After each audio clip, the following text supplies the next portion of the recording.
Pero bago tayo magpatuloy ay pakilike ang ating video. Ganon din ang subscribe button, pati na rin ang bell icon para lagi kayong updated sa mga parating ko pang mga uploads.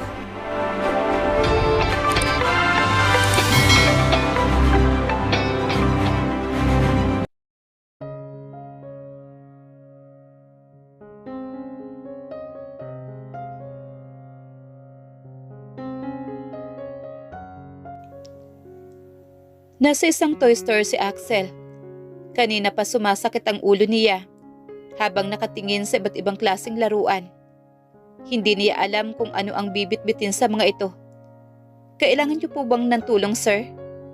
Tanong sa kanya ng isang sales lady. "Yes, kailangan kong bumili ng laruan para sa kambal kong mga anak. Ang problema, hindi ko alam kung anong klaseng laro ang gusto nila." "Ano po ba ang mga gusto nila, sir? Cars, guns, or tools? Din baka mahilig din po sila sa mga books at art materials. Aside of toys po, mas maganda din kung bigyan nyo din sila ng ganyan." Napaisip naman si Axel. Sa bandang huli, iba't ibang klaseng laruan ang binili niya. Masaya siyang lumabas mula sa toy store. Bitbit niya ang maraming plastic bag ng isang sikat na toy store. Hindi niya lubos akalain na masarap pala ang ganito sa pakiramdam. Yung bibili siya ng mga laruan para sa kanyang mga anak.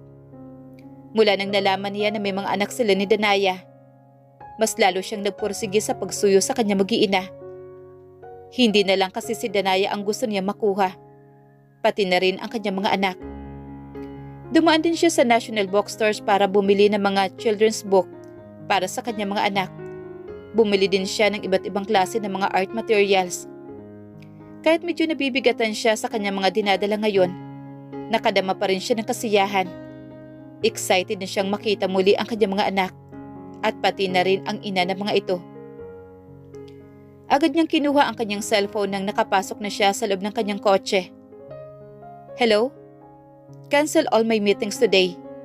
May mahalaga akong pupuntahan." Wika niya sa kanyang sekretarya. Nakalimutan niya na may mahalaga siyang dadaluhan na meeting ngayon dahil ang kanyang isip ay nasa kanyang mag-iina. Linggo ngayon at supposed to be a family day. Nakasanayan na niyang isingit ang ilan sa kanyang mga trabaho kapag linggo. Pero hindi ngayon. Simula ngayon, ang weekends niya ay para na lang sa kanyang pamilya. Agad niyang tinapos ang tawag at pinatakbo na niya kaagad ang kanyang kotse. Kasalukuyan naglalaro ang kambal sa bakuran ng kanilang bahay nang makita nila ang paghinto ng magandang kotse sa labas ng gate. Hangang-hanga sila sa kotse. Pero nang lumabas ang may-ari nito, ay napasimangot silang dalawa. Nagkatinginan sa isa't isa ang magkakambal, saka sila nagkaangitian. Hindi tala titigilan na lalaking ito ang kanilang mami. Kahit ito pa ang daddy nila, pero hindi nila hahayaan na makapasok ito sa buhay nila. Hindi nila hahayaan na saktan muli ng lalaking ito ang mami nila. Poprotektahan nila ang kanilang ina mula sa mga masasamang tao. Ang tingin nila sa daddy nila ay monster dahil ito ang dahilan kaya pasekretong umiiyak ang kanyang mami paminsan-minsan. Malapad naman ang ngiti ni Axel na nakita niya ang kambal na nasa bakuran at naglalaro sa kanilang bike. "Boys?" Tawag niya sa mga ito. Nakakandado kasi ang gate at hindi siya makapasok. Pero parang walang narinig ang mga ito. Nakita niya na itanabi namang ito ang bike at humakbang ang mga ito papasok na ng bahay. Tinawag pa niya muli ang pangalan ng mga ito pero hindi talaga siya narinig. Nanlaki ang mga mata niya nang isinara ng mga ito ang pintuan ng bahay. Bagsak balikat siya, sabay buntong hininga. Napabalik siya sa kanyang kotse. Kinuha niya ang kanyang cellphone para tawagan si Danaya. Napapitlag si Danaya na marinig niya ang malakas na pagsara ng pintuan. Kasalukuyan siya nagluluto ng kanilang tanghalian. Pinapahinga na muna niya si Aling Mercy dahil napagod ito sa pamamalengke nito kanina. "Jiho, Jared, bakit isinara niyo ang pintuan?" Kunot noon niyang tanong sa dalawa. Hindi naman kasi sila nagsasara ng pintuan para makapasok ng preskong hangin. Kasi Mami, nasisilaw kami sa liwanag ng araw. Yap, Mami. At plano po namin manood ng Netflix, kaya sinarado po namin ang pintuan.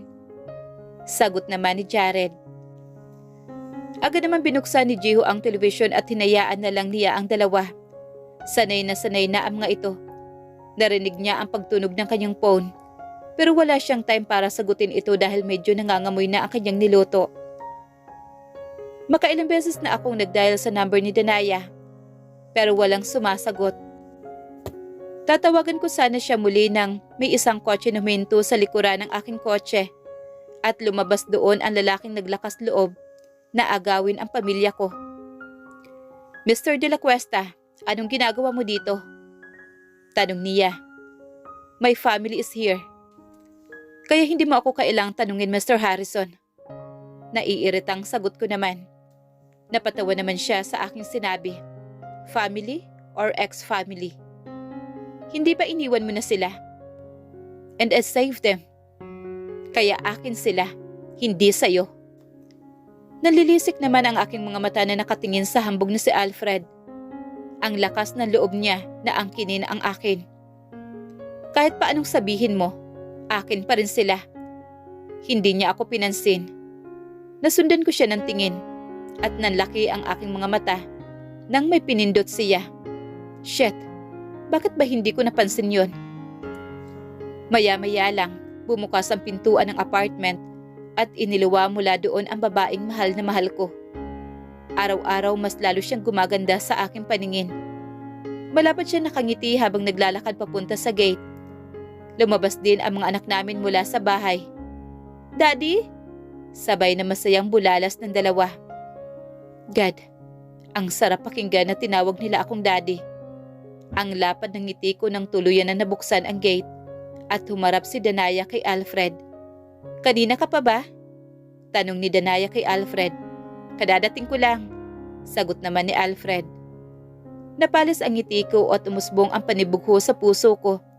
Lalo pat masayang sumalubong ang kambal kay Alfred at may sinabi ang mga ito na naging dahilan. Kaya nasaktan ako ng sobra. Daddy Alfred, we miss you. Sabay sambit ng mga anak ko. I miss you too, guys. At sabay na ginusot ni Alfred ang buhok ng dalawa. Nagdurugo yata ang puso ko ngayon. Magkaharap kaming nakaupo ni Alfred sa sofa na nasa sala. Katabi niya ang mga anak ko. Selos na selos ako dahil pinagitnaan ng mga ito. Tulad ko marami din siyang dalang regalo para sa aking mga anak. At katulad pa ng toy store na pinagbilhan namin. Boys, bumili ako ng mga laruan nyo. Anong gusto nyo? Tanong ko naman sa kambal. Sabay ko silang inabutan ng tig-iisang plastic bag kung nasaan nakasilid ang robot na binili ko. Tinanggap naman nila ang ibinigay ko. Wow! Sabay nilang bulalas. Napangiti ako. Ang saya ko dahil nagustuhan nila ang binili kong robot para sa kanila. Boys, yung pinabili nyo sa akin, dala ko na. Wika naman ni Alfred at may iniabot din na isang plastic bag sa mga anak ko. Excited na tinanggap ng dalawa ang ibinigay ni Alfred. Naiirita na ako kay Alfred. At kung wala lang ang mga anak ko sa harapan namin, baka kanina pa bumulagta sa lupa ang hambog na Alfred na to. Wow! Thank you, Daddy Alfred. You're the best. Nasaktan ako nang itinabi ng dalawa sa gilid ang laruan na binili ko at ang laruan na binili ni Alfred. Ang pinagkakaabalahan na laruin ng mga ito. Hindi naman hamak na mas maganda yung binili ko. At mas lalo pa akong lihim na nasasaktan nang nagpasalamat ang aking mga anak kay Alfred at Daddy ang tawag nila dito. Pero kailangan kong itago lahat ng dinaramdam ko ngayon. Handa naman akong pagdaanan lahat. Matanggap lang nila ako bilang daddy nila at mapatawad ako ni Danaya. Boys, may iba pa akong mga laruan na binili para sa inyo. You want to take a look? Nakangiting sabi ko sa kanila. Just put in there, mister. Mamaya na namin titingnan. Ani ng dalawa na hinalukay ang dala naman ni Alfred. Wow! Masayang bulalas naman ni Jiho habang inilalabas mula sa plastic bag ang isang laruan ng kotse. Ito din? Wika naman ni Jared. Mapait akong napangiti sa aking mga anak habang masayang-masaya ang mga ito, na isa-isang inilalabas ang mga laruan na binili ni Alfred. Tahimik ko na lang inilagay ang binili kong laruan sa gilid at pangiti-ngiti ako habang nakatingin sa mga anak ko. Kahit pa nadudurog ang puso ko. Masayang nakikipag-usap si Alfred sa aking mga anak at aaminin ko, inggit na inggit ako sa kanya.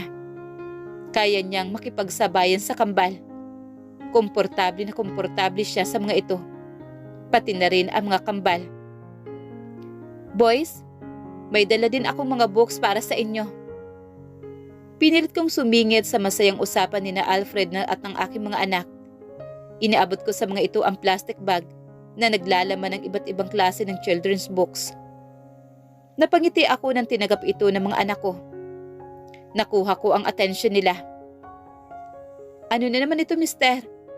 What do you think of us? A child? Si Jared at itinabi niya ang plastic bag kung saan nakapaloob ang mga aklat na binili ko. Hindi na ako nagkomento. Si Jiho naman ay itinabi din niya ang binili kong aklat. Ano ba sila? Ano bang klaseng aklat ang gusto nila? Speaking of books, may binili din pala ako sa inyo mga books na paborito ninyo. Wika ni Alfred, sabay bigay ng tig-iisang plastic bag sa dalawang bata. Agad namang tiningnan ng mga ito ang aklat na binili ni Alfred. Wow! Sabay na bulalas ng dalawa. Sabay labas isa-isa sa mga dala ni Alfred. Kunot-noo akong nakatingin sa mga binili na aklat ni Alfred. Nanlaki ang mga mata ko nang napagtanto ko kung anong mga books ang mga iyon. From 4th to 6th grader na ang aklat na binili ni Alfred. Ito ang mga books na gusto ng mga anak ko. Hindi nila gusto ang angkop sa edad nila. Muli ay nakatingin na naman ako sa mga anak ko na masayang binabasa ang mga aklat na dala ni Alfred. Inis na inis ako sa isipin na lagi na lang akong nalalamangan ni Alfred. Itinago ko na lang ang frustration sa isipan ko na out of place na naman ako. At itinatago ko din ang pagkairita dahil sa pangising-ngisi ni Alfred. Halatang iniinis niya ako. Isip batang Alfred na to. Kung sa itsura na lang kaya kami maglamangan, siguro naman ako ang mas gwapo sa kanya. Ayaw ko sanang iwanan ang aking mga anak kay Alfred, pero kailangan. Bago ko pa siya masuntok ng wala sa oras. Lamang na lamang siya sa akin ngayon. Pero sisiguraduhin ko sa mga susunod, hinding-hindi na makakalamang si Alfred, kahit 1%. Mukhang kailangan ko pang kilalanin masyado ang mga anak ko. Kulang ang report na ibinigay ni Harold. Agad akong tumayo. Mas mabuti nang puntahan ko na lang ang mahal ko sa kusina. Hi baby. Nakangiti kong bati kay Danaya. Naabutan ko siya nag-aayos ng tanghalian namin. Kailangan mo ba ng tulong? Hindi niya ako sinagot. Ipinagpatuloy niya ang kanyang ginagawa. Ano ba? Sita niya sa akin nang sabay kaming napahawak sa pitsil na may laman ng malamig na juice. I just want to help. Sinabi ko bang tulungan mo ako? Pasungit niyang sabi. Binitawan ko naman ang pitsil. Bumitaw naman ako. Agad niya akong tinalikuran at inilagay niya ang pitsil sa mesa. Sige, magsungit ka pa sa akin ngayon. Mas lalo tuloy akong nai-inlove sa'yo. Uwi ka naman ng isipan ko. Anong sabi mo? Taas kilay niyang tanong. Napasandal ako sa sink na bahagi niyon. Wala. Ano you say something, Axel? Hindi ako bingi. Pairap na wika naman ni Danaya. Napangiti naman ako. Para akong bumabalik sa paka-teenager na nahuli ng crush ko. Napakamot ako sa aking ulo. Ang sabi ko, mas lalo kang gumaganda pag nagsusungit. Napanganga naman siya sandali at hindi nakatakas sa akin ang pamumula niya bago siya tumalikod. Umalis ka na nga dito, nakakaistorbo ka lang. Baby, alam mo bang namumula ka ngayon? Pagbibiro ko naman sa kanya. Taas kilay siyang napatingin sa akin. Kung namumula man ako ngayon, hindi yun dahil kinikilig ako sa'yo, kundi dahil galit na galit ako sa'yo. Naiiritang wika naman ni Danaya. You say so, pero hindi ako naniniwala sa kanya. Alam kong may epekto pa rin ako sa kanya. Pinipigilan lang niya ang kanyang sarili. Hahayaan ko na muna siya sa sungit-sungitan ako at insultuhin hanggang sa humupa yung galit niya sa akin. Bahala na at magmukha akong engot. Talagang hinding-hindi ko susukuan ang mga anak ko at siya. Ipinagpatuloy niya ang ginagawa at hindi na niya ako pinapansin. Nakatitig lang ako sa kanya. Titig na titig. Kinakabisado ko ang bawat galaw niya. Napatingin naman siya sa akin at muntikan na ako nasubsob ng ngumiti siya ng napakatamis. Napalunok ako nang binabasa niya ang kanyang labi. I wanted to kiss her right now. Mukhang matutupad agad ang pangarap ko na mahalikan siyang muli. Pakimbot-kimbot siyang lumapit sa akin. Napanganga ako at napanunok na naman ako ng paulit-ulit. Naninigas yata ako. Para akong napipaste nang ikinapit niya ang kanyang braso sa aking lieg. Naipikit niya ang kanyang mga mata nang unti-unti kong inilapit ang mukha ko sa kanyang mukha para isang halik. Hanggang sa isang dangkal na lang ang pagitan ng mga labi namin. What? Isang kamay ang pumigil sa aking ulo na nagpabalik sa akin sa realidad. What happened to you, Mr. De La Cuesta? Para kang ano dyan? Si Alfred. Siya ang pumigil sa aking ulo. Napatingin ako sa mga kasama ko ngayon. Nakatingin silang lahat sa akin. Ang aking mga anak, si Aling Mercy, si Alfred at si Danaya. Napamura naman ako. Sunod-sunod kong lihim na mura nang mapagtanto ko kung ano ang nangyari sa imahinasyon ko. Imahinasyon lang pala ang akala kong nangyayari kanina sa amin ni Danaya. At saktong hahalikan ko na si Danaya ay ang pagdaan naman ni Alfred sa bungad ko. Si Alfred pa talaga. Mas matatanggap ko pa kung si Aling Mercy ang muntikan ko nang nahalikan. Bakla ka ba, Dad? Si Jared. Dad na nila ako. Nandyan ang mami nila. Napatawa naman ang aking anak ng, Jared and King, tumigil nga kayo. Saway naman ni Danaya sa mga anak namin. Iritang-irita ako sa nangyari at parang gusto ko nang suntukin si Alfred. At tinawag pa talaga akong bakla ng mga anak ko. Kung alam lang nila kung paano namin sila ginawa ng mami nila. Tingnan na natin kung matawag-tawag pa nila akong bakla. Tanong niyo sa mami ninyo kung bakla ba ako. Hindi ko mapigilang bulalas dahil sa pagkabanas ko ngayon. Pero parang nangangamatis na naman ang mukha ng aking asawa. Naalala kaya din niya ang mga ginawa namin noon? Kaya nabuo namin ang kambal? Bakla po ba si Daddy, Mami? Si Jiho at talagang pinatulan ako. King and Jared, tigilan niyo nga ang daddy ninyo. Madiin na tumitig ang kambal sa akin. Hindi ko maintindihan, parang suklam na suklam sila. Kaya napaurong ako. Saka tumingin ang kambal sa kanilang mami.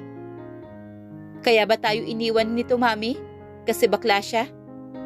Parang tumigil ang oras at na-freeze lahat dahil sa tanong ng kambal. Kung sa isang biro ang tanong na ito, pero sa amin ni Danaya, para itong pasanin sa puso namin, napakabigat. Napatingin ako kay Danaya. Ramdam ko ang bigat na nadarama niya at mas mabigat pa sa akin dahil kasalanan ko kung bakit humantong kami sa ganito. Boys, hindi kayo masasagot ng mami ninyo sa tanong na yan. Umupo na kayo at makakain na tayo. Wika naman ni Alfred. Parang walang nangyari at bumalik naman sa normal ang lahat. Pero hindi sa akin. Sumunod naman ang mga anak ko kay Alfred. Habang nakatingin ako kay Alfred, na inaasikaso ang aking mga anak, mas lalo akong napagtanto ang malaking pagkukulang ko sa aking pamilya. Nagkatinginan kami ni Danaya bago siya umupo sa tabi ni Alfred. Sabay na nga kaming kumain ng tanghalian. And for the whole duration of our lunch, nababalot ang buo kong pagkatao ng selos at inis. Dahil ang napapansin ni Alfred, hindi lang sa mga anak ko, nagpapapansin din siya, pati na rin sa asawa ko. Muntikan ko na naibato kay Alfred ang hawak kong kubyertos nang pinunasan niya ng tisyo ang gilid ng labi ni Danaya. I should be the one to do that at hindi siya ang dapat. Mas lalo ako naiinis sa isipin na siya ang una nakagawa.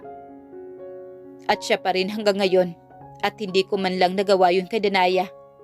Oo, alam ko na lagi niyang ginagawa kay Danaya dahil lihim akong laging nakasunod sa kanila noon. Siguro kung hindi ako nagpadala sa selos, siguro iba ang sitwasyon namin ngayon. Sana ay masaya kami ngayon ni Danaya Baka masaya kami ngayon na nagsasama kasama ang kambal namin at baka may iba na rin kami mga anak. Pangarap ko pa naman noon na magkaroon ng maraming anak, katulad ng mga magulang ko. At si Danaya ang gusto kong maging ina ng lahat kong anak. Ewan ko kung sinadya ba ni Alfred pero sabay kaming umalis. May palagay ako na hindi din siya patatalo sa akin. Hanggang ngayon, hindi pa rin niya sinusukuan si Danaya. At kahit may anak na kami nito. Next time, Mr. Harrison, I don't want to see your face visiting my family. Nandito na ako, hindi ka na nila kailangan pa. Nagsukatan pa naman kami ng mga titig. Pareho kami nakasandal sa kotse ng isa't isa. Napangisi naman si Alfred. Talaga, Mr. De La Cuesta? Bakit hindi mo tanungin ang dati mong pamilya kung sino ba talaga ang kailangan nila sa ating dalawa? Hindi ako makikipaglaban sa parting yan dahil alam natin pareho na ikaw ang pipiliin ng mga anak ko. Pero ilagay mo sa kukote mo na kahit anong mangyari, pamilya ko sila at hinding-hindi mangyayari na maging sayo. Madiing wika ko rito. Mapang-uyam siyang napatawa. Gago ka pala. Isinuka mo na. Tapos ngayon lulunukin mo muli? Ganyan ka ba? Anong akala mo kina Danaya? Bagay na pwede mong ariin kung kailan mo gusto? Tapos ibabasura mo na lang pag hindi mo na kailangan? Pagkain na pwede mong lunukin muli dahil na-realize mo na masarap pala. Dahil ako, hindi ganyan ang tingin ko sa kanila. Tumahimik ka na. Wala kang alam sa lahat. Wala kang alam. O wala ka nga bang alam? Sa isip ko na lang dahil kailangan ko pa ng isang ebidensya. Pinigilan ko ang aking sarili na tuluyan siyang suntukin. Siguro, kasi ang alam ko lang, wala kang kwentang lalaki. Sinaktan mo si Danaya at hindi ako papayag na muli mo siyang saktan. At kung wala man akong alam, bakit alam mo ba ang mga pinagdadaanan niya dahil pinili mo ang kabit mo kaysa sa kanya? Hindi mo ba alam ang pinagdaanan niya? Ang nawala sa kanya at sa mga panahon na yon, ako ang laging nandyan para sa kanya. Gusto ko lang malaman mo na mahal ko pa rin siya hanggang ngayon at hindi ko sila isusuko sa iyo ngayon. Reunite with Welma at ipaubaya mo na si Danaya sa akin, pati na ang kambal. Hindi ko napigilan ang sarili ko. Ang kiningkimkim kong galit at inggit sa kanya kanina pa ay basta nalang lumabas mula sa mga sinabi niya, kaya nasuntok ko siya. At hindi din siya nagpatalo dahil sinuntok din niya ako. Nagsuntukan kaming dalawa at parehong walang halos magpatalo. Halos pinagtitinginan na kami ng mga taong dumaan. Tumigil na nga kayo! Natigil sa ere ang kamao namin dalawa ni Alfred nang marinig ang boses ni Danaya. Alfred, Axel, itigil niyo nga yan! Galit na saway nito.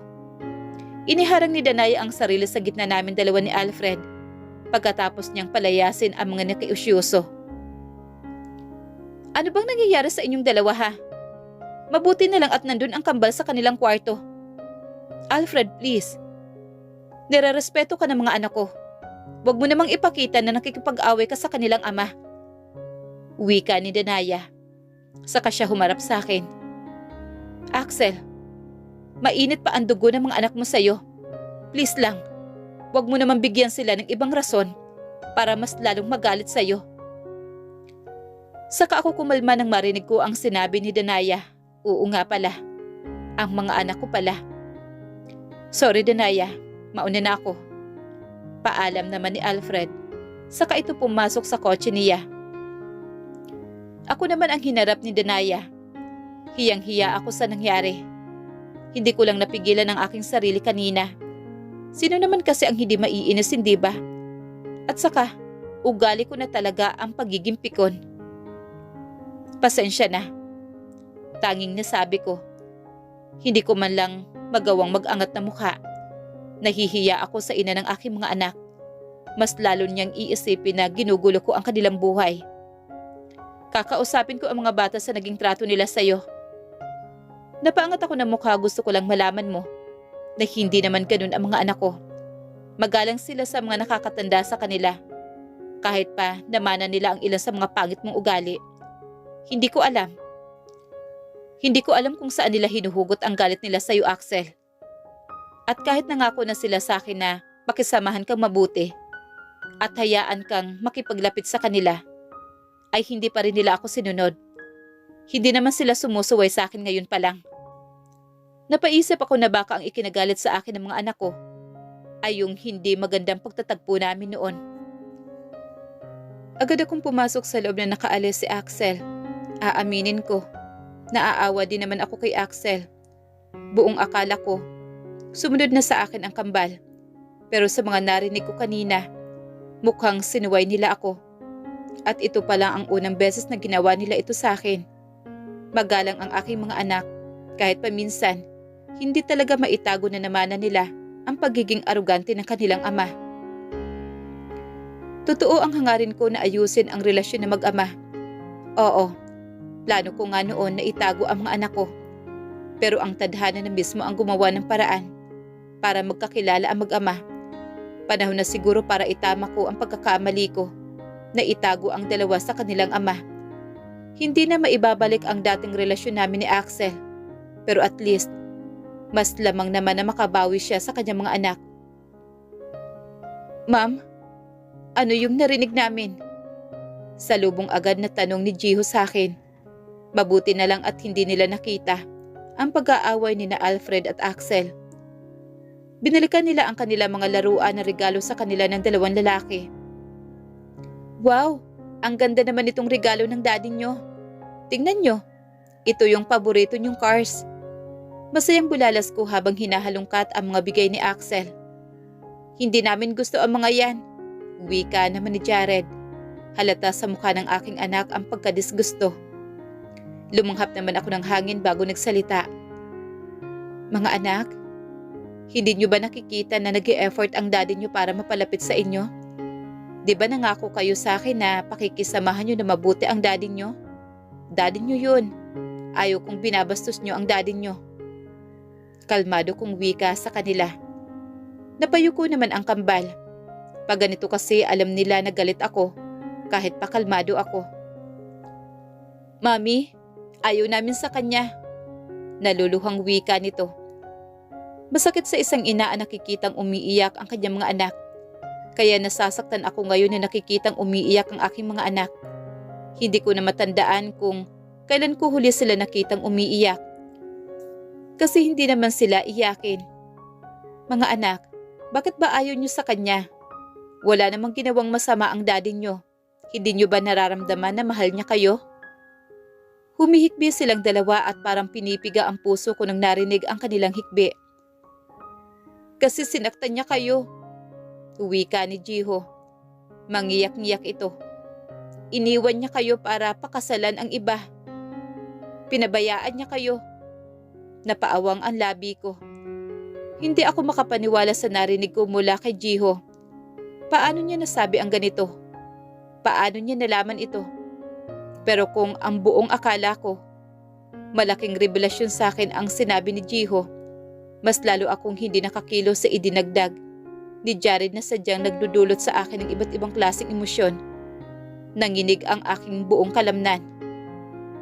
Hindi namin siya mapapatawad kasi monster siya, Mami. Pinatay niya yung kapatid namin. 'Di ba? May kapatid kami na pinatay niya.